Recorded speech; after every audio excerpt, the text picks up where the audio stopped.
அப்போ இன்னைக்கு தேவனோடு நீங்கள் பயணம் செய்கிறீங்கன்னா உங்கள் வாழ்க்கையில் சுகத்தை நீங்கள் அனுபவிக்கணும்.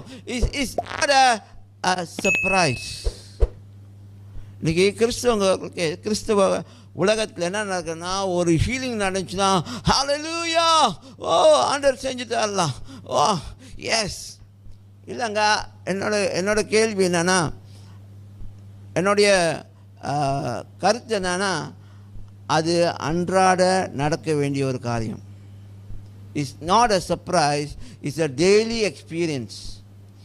அது அப்பப்போ ஒரு ஹீலிங் நடக்கும்பொழுது வா எஸ் அப்படி. இன்றைக்கி பாருங்கள், நிறைய இடங்கள்ல அற்புதம் நடக்கும்பொழுது சுகம் அளிக்கும் கூட நடக்கும்போது ஆளுங்க திறந்து போயிடுவாங்க, சுகம் கிடச்சிடும். வா அங்கே பயங்கரமாக டெஸ்டிமனி ஓடும், எல்லாம் ஓடும். எனக்கு அது பஸ்லாம் பிடிச்சி போவாங்க.